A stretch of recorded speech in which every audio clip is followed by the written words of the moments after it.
ইরানি চলমান সংঘাতের মধ্যেই ইসরায়েলি প্রধানমন্ত্রী বেনিয়ামিন নেতানিয়াহু একাধিকবার ইরানের সর্বোচ্চ নেতা আয়াতুল্লাহ আলী খামেনিকে তার চেষ্টার কথা বলেছেন। মার্কিন প্রেসিডেন্ট ডোনাল্ড ট্রাম্পও সরাসরি না বললেও বেশ কয়েকবার খামেনিকে সরিয়ে দেওয়ার হুমকি দিয়ে রেখেছেন। দুজনের লক্ষ্যটাও যেন একটাই, হটাও খামেনি।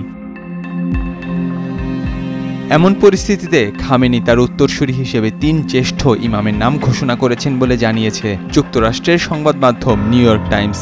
সেই প্রতিবেদনে বলা হয়, খামেনি নিহত হলে এদের মধ্যে একজন ইরানের পরবর্তী সর্বোচ্চ নেতা হিসেবে দায়িত্ব গ্রহণ করবেন।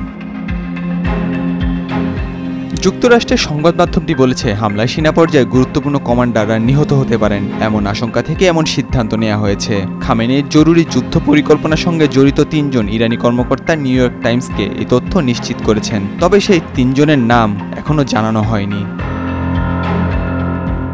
তারা জানান, আততায়ী হামলার আশঙ্কায় খামেনি এখন তার সেনা কমান্ডারদের সঙ্গেই কথা বলছেন না। এর বদলে একজন বিশ্বস্ত সহকারীর মাধ্যমে তিনি যোগাযোগ বজায় রাখছেন। নিজের অবস্থান চিহ্নিত হওয়া ঠেকাতে ইলেকট্রনিক যোগাযোগ ব্যবস্থাও বন্ধ রেখেছেন। ইরানি নেতা বর্তমানে একটি বাংকারে অবস্থান নিয়েছেন বলেও প্রতিবেদনে উল্লেখ করা হয়েছে। এর আগে গত ১৩ জুন ইসরায়েলের সেনা অভিযান শুরুর পর পাল্টা হামলায় ক্ষেপণাস্ত্র ছুড়ে তেল আবিব সহ বিভিন্ন শহরে ব্যাপক ক্ষতি সাধিত করেছে ইরান। গত বৃহস্পতিবার ইরানি ক্ষেপণাস্ত্র দক্ষিণ ইসরায়েলের বেয়ার শোভার শহরের সেরেকো মেডিকেল সেন্টারে আঘাত হানার পর ইসরায়েলের প্রতিরক্ষামন্ত্রী ক্যাটোস খামেনিকে যুদ্ধাপরাধের জন্য দায়ী করার ঘোষণা দিয়েছেন। ইসরায়েল খোলাখুলি বলছে, ইরানের ক্ষমতার পরিবর্তনে তাদের হামলার অন্যতম লক্ষ্য।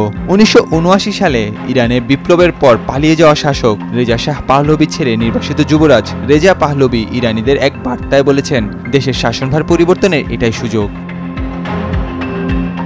তবে হামলা চালিয়ে যায় ইসরায়েলি সেনাবাহিনী একাধিক কর্মকর্তা আন্তর্জাতিক বিভিন্ন সংবাদ মাধ্যমকে বলেছেন, তারা ইরানের শাসন ব্যবস্থার কোনো পরিবর্তন দেখতে পাচ্ছেন না।